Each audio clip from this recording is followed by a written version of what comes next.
Finally guys આપણે room રાખી દીધી ત્યાં હવે ફ્રેશ થઈ ગયા છીએ અને જો સામે જ છે આપણે ચોટીલાનું મંદિર, ચામુંડ માતાનું મંદિર જોઈ લો અને આ નીચે ટ્રાફિક તો જુઓ. એટલે આપણે રૂમ રાખી ત્યાં ફ્રેશ થઈ ગયા છીએ ને હવે જવાનું છે આપણે નીચે. તો ચાલો તમને રૂમ બતાવી જો અહીંયાથી છે જો.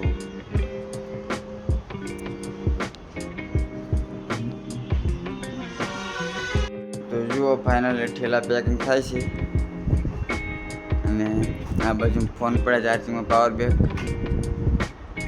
જો. ફાઇનલી આપણે જવાનું ચાલુ કરી દીધું જો.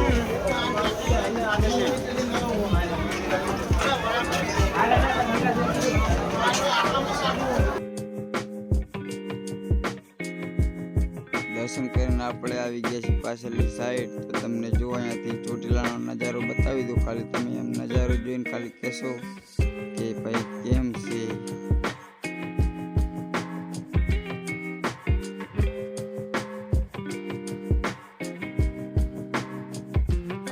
ફાઇનલી આપણે સિક્કાનું ઝાડું મળી ગયું છે જો. આ બધા આવે જો ટીપેરા છે અને જે પેલે બાજુ મંદિર છે ને એને સીધન જ છે. તો તમે ચોટીલામાં જોયું હોય તો કોમેન્ટ કરજો. જો આ બધા સિક્કા છે. ફાઇનલી આપણે નીચે ઉતરી ગયા ને આવી ગયા. જો આ ચામુંડમાનું નવું મંદિર બને છે જો. આ પણ મંદિર બહુ મોટું બની ગયું છે. કોમેન્ટ કરજો કે આ કેટલા દિવસથી બને છે.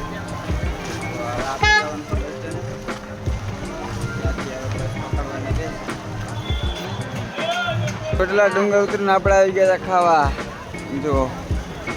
આવી ગયા હતા ખાવા અને હવે હરણ ખાઈ લીધું છે ને હવે આપણે જવાનું છે બસ સ્ટેન્ડે જવાનું છે જો. હોય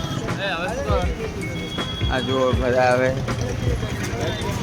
આપણે પહેલી બાજુ છે બસ સ્ટેન્ડ.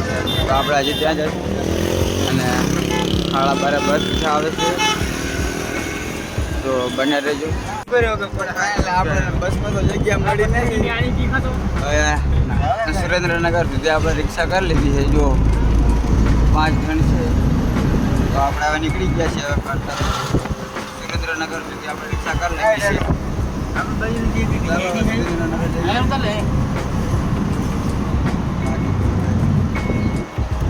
થાકી ગયા છીએ હવે આવું.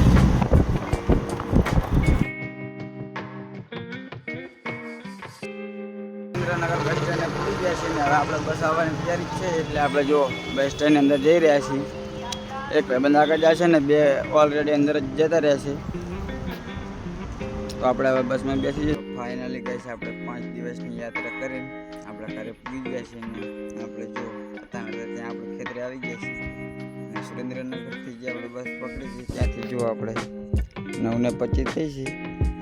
તો ફાઇનલી આપણે અત્યારે પૂરી ગયા છીએ. બીજું તો બીજું કાંઈ નહીં. આવી રીતના સપોર્ટ કરતા રહેજો. અને ચોટીલા ચાલીને બહુ મજા આવી ગઈ જો. આપણા પગ પણ હવે સૂકી ગયા હતા થોડા પણ હવે તો બહુ એટલું બધું છે નહીં.